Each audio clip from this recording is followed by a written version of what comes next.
Bonjour à tous, aujourd'hui on va parler de robots géants, mais avant tout d'une des franchises les plus célèbres du Japon qui va bientôt fêter ses 40 ans d'existence alors qu'à l'origine rien ne la prédestinait à le devenir. Alors bienvenue dans ce 28e Nihon Bazar.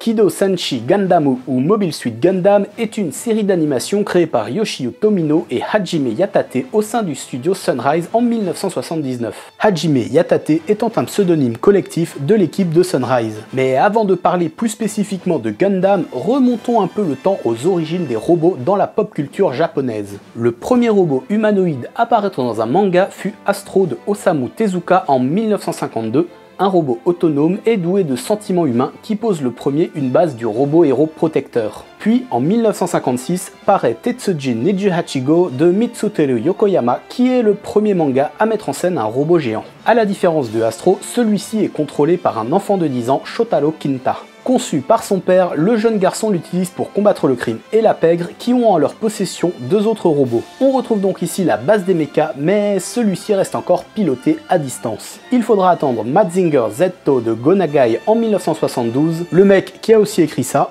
pour qu'une symbiose se crée entre pilote et machine. Mais là encore on parle du héros parfait, avec de grandes valeurs, donc on reste plus ou moins dans le schéma gentil contre méchant pas beau voulant détruire la Terre. Toutes ces œuvres représentent le genre des super robots.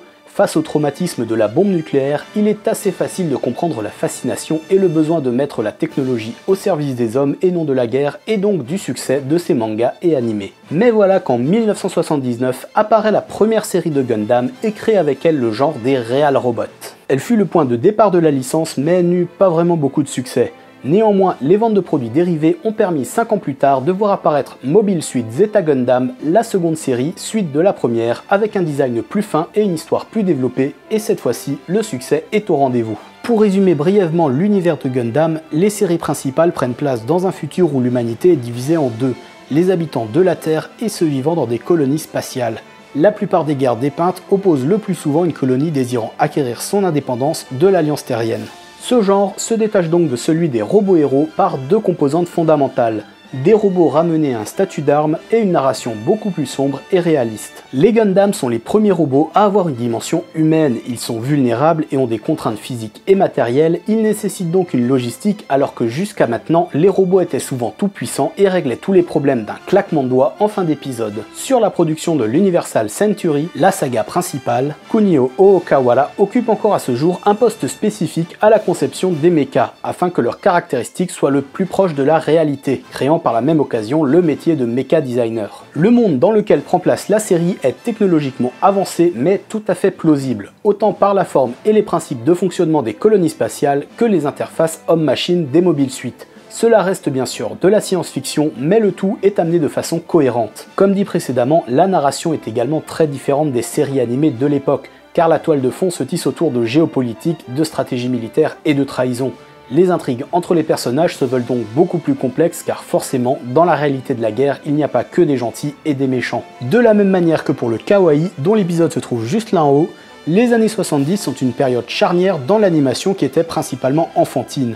Les séries comme Gundam font évoluer le média vers un public adolescent et adulte. Les histoires suivent généralement un personnage sur une période précise. L'ensemble des productions prennent donc place dans un univers fictif élargi à la manière d'un space opéra.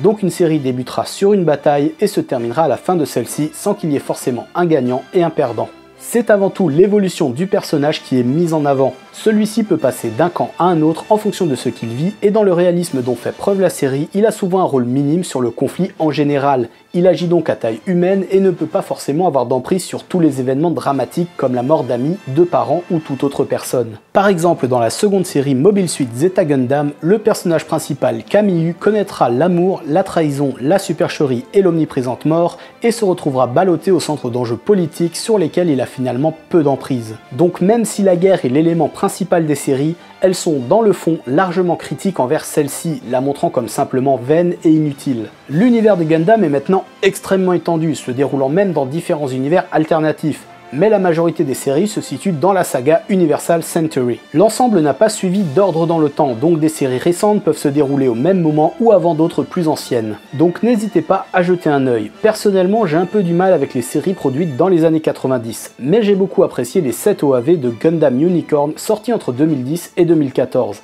Mais avec presque 30 séries et 25 films et OAV, il y en a forcément qui peuvent vous plaire graphiquement si vous accrochez au thème. Et si vous voulez du Gundam détente et débile, vous pouvez toujours vous tourner vers les séries Gundam SD qui sont une parodie reprenant les personnages en chibi dans des histoires largement plus loufoques. Sur ce, je vous dis à la semaine prochaine. Ja. Eh, doucement là, t'as pas oublié un truc?